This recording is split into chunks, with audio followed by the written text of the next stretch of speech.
আসসালামু আলাইকুম। কেমন আছেন আপনি? আলহামদুলিল্লাহ ভালো আছি। আপনার নামটা একটু বলবেন? আমার নাম মোহাম্মদ মুজিবুর রহমান। আপনার এখানকার স্থানীয় স্থানীয় না? আপনার বয়স কত হবে আনুমানিক?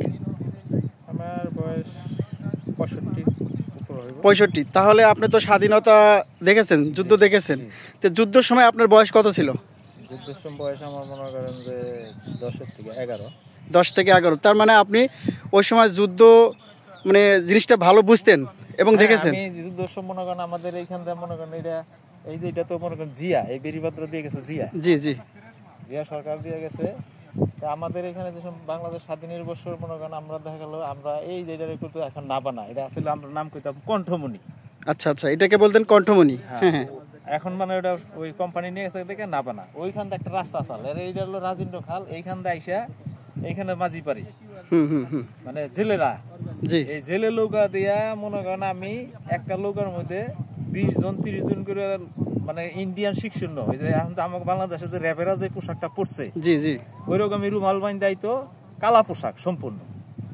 তো আমারে মানে ওই এটা তুরাক নদী, এই নদী পার করে দিলে আমারে মনে করেন ওই করতো রুটি আর আমরা কই চিনি হারা কয় সুগার, মানে রুপিয়া নাই, মানে বলতো যে রুপিয়া নেই। আচ্ছা আচ্ছা। তখন তো আমরা হিন্দি তো বুঝতাম না। না না। তখন আমার ওই মনে করেন একজনে হয়তো একটা রুমাল দিয়ে যাইতো, নইলে মনে করেন 5টা রুটি দিয়ে যাইতো, আর মনে করেন দেখা গেল আধা কেজির মতো চিনি দিয়ে যাইতো। মানে খুশি হয়ে নিতাম না, মানে অনুরোধ করতো তুই কষ্ট করে পার করে দিছ, আমরা এটা নিব না কেন। মানে এটা পাকিস্তানিদের পার করে দিয়েছেন? না না না না, ইন্ডিয়ান শূন্য ইন্ডিয়ান শিক্ষণ বাংলাদেশে হেল্প করছে।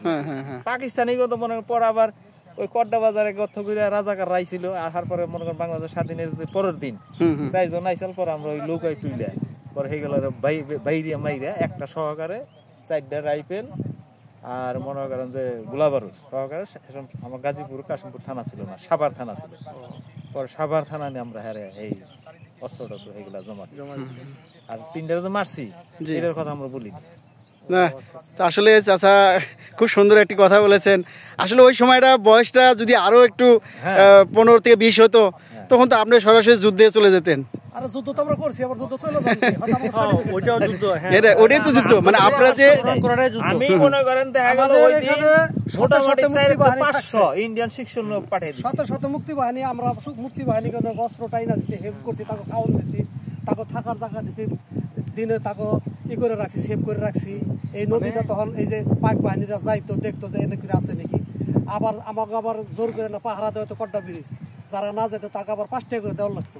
যুদ্ধের সময় এক বোতল পানি যে সহযোগিতা করছে সেও একজন মুক্তিযোদ্ধা। অবশ্যই আপনারা একজন মুক্তিযোদ্ধা, এক একজন মানুষ এক একটা মুক্তিযোদ্ধা। জি জি। মুক্তি বাহিনীর কমান্ডার মেজর যারা ছিল তারা বলে তোমরা সহযোগিতা করছো হিসাবে তোমরা মুক্তিযোদ্ধার ভাতা পাও। হ্যাঁ, নিয়ম তো, কারণ যেহেতু আপনারা ওই সময়টা সহযোগিতা করছেন, আপনারা তো একটা বিষয় জানতে চাচ্ছি, ওইখানে একটা ভাঙা ব্রিজ নাম হতো, ব্রিজটা কি আদৌ ছিল আগে কোনো? হ্যাঁ, এটা জমিদার আমলে ছিল আর কি, জমিদার আমলে ছিল, রাস্তা ছিল। তেল বনেছিলাম কাঁসার। এই বিষয়টা আমি আসলে অনেক